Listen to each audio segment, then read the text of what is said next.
Now, as a woman, when it comes to anything feminism, anything supporting women, anything girls, you will see me there front and center. You get it? Because it's because of these things that I even have the platform to come and sit here and be speaking to you through a microphone.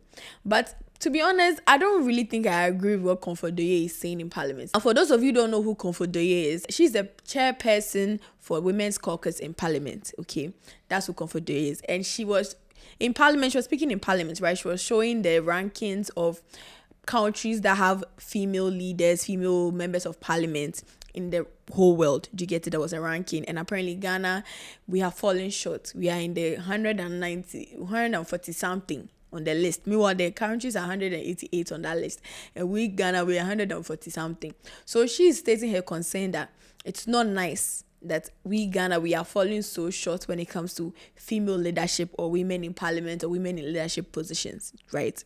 Now, that's all good and well, but her next statement is what I don't agree with. She said any man that's going to run against a woman, she's going to name and shame him. We are there's 188 countries, and Ghana is 149, which means we have not done well at all when it comes to women.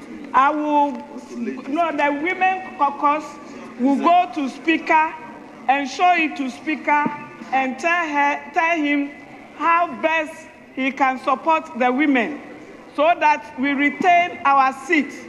Mr. Speaker, from there we are going to the President of the Republic of Ghana and show him the report that we perform abysmally in the world records.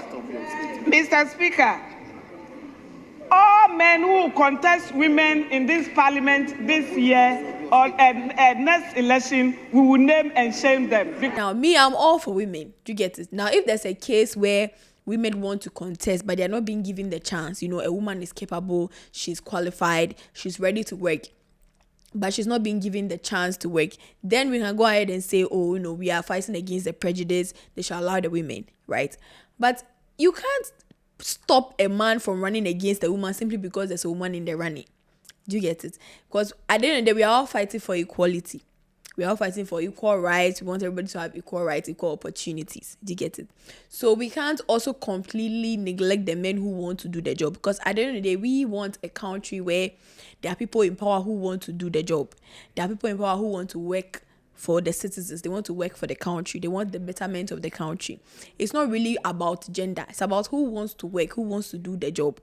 You get it? So you can't just say because we are ranking so low on the list, you are now going to stop the men from competing against the women. Because if it was the other way around, we would not have it. If it was the other way around, trust me, we would not have it at all. I think a fair chance should be given to everybody. If anything, women should be encouraged to even go for these positions in the first place, because I don't think most women even want to go for positions. Some are afraid. Some would think that maybe they might not get it. They have their different reasons why they don't want to go for the position. Do you get it? So just because maybe a position, maybe 5 people are going for that same position and one person is a woman, the rest are men, I don't think it's the fault of the men. They also want to work. Everybody wants, a position of power where they can impact society, they can impact the country, they can impact citizens. Do you get it? They want to make a mark in this world. And it's not just reserved for women, as much as we would love for it to be. We as women, I'm sure we would love that, but it's not just us in the society, okay? It's both men and women in the society. Ghanaian citizens are both men and women. Do you get it? So we need equal representation so we can hear both sides, so that we can work for the people at large. Do you get it? So you can't say that because you want more women in Parliament or you want more women in leadership positions, the men should stop running. That's also not going to happen. You get it? And I think that's just going to cause unnecessary friction. We are supposed to be working together. It shouldn't be men against women. It should be all of us against whatever problems Ghana is facing and then trying to find a solution. I feel like that's what we need to push our efforts towards.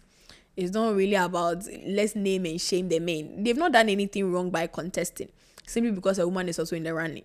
They haven't done anything wrong. I feel like we should just encourage more women to want to take up the positions, instead of saying we're going to shame the men. Like, I don't think that's going to have the necessary effects that she thinks is going to have. And a lot of people disagree with her as well, do you get? So I'm just gonna let you guys know what people are saying online about this particular take of hers. A user on X says, you can retain your set by executing the mandate for which your constituents elected you, not by mandating anybody to promote any agenda. It's high time we stop these emotional blackmails and hold our leaders accountable. What have you been doing in your constituency? That's how you got elected.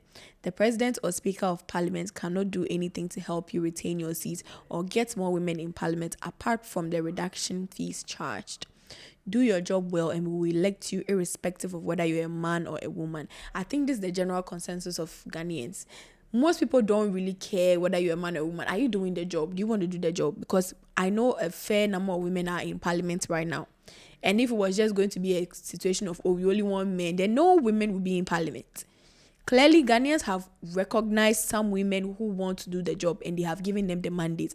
They voted for said women. I know Zaneto has won multiple times in her constituency. She's a woman. I'm sure there are men that run against her all the time, but she always wins. That should tell you that it's not because she's a woman, it's because she wants to do the job and her people trust her. So I think we as women, that's what we need to focus on: building trust, building community, building a sense of responsibility, working for the people. That's what matters at the end of the day. It's not about gender roles. It's not about we need more women. If we pack all the women into parliament and they are not ready to do the job, it doesn't matter that there are women in parliament. Ghana is still going to retrogress. The country is not going to move forward. You get it? So it's not really about we need more women. Fine. We can agree that, there is an imbalance, but we should encourage more women to do the work, put in the work.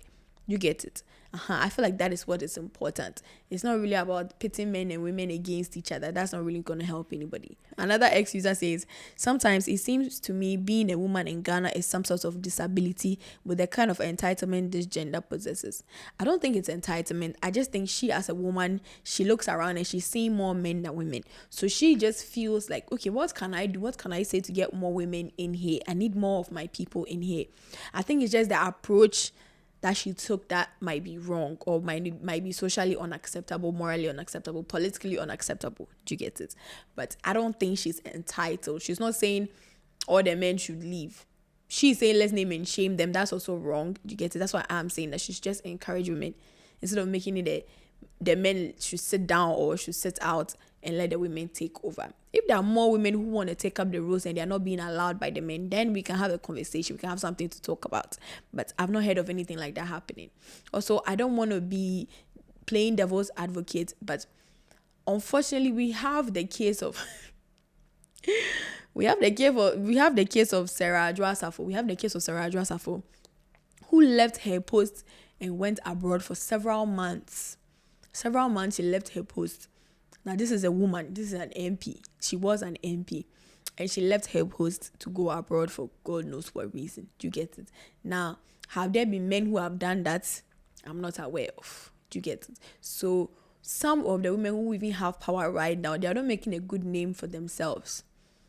I don't think women have such a strong name in parliament for us to even be pushing for men to sit this one out whilst we take over.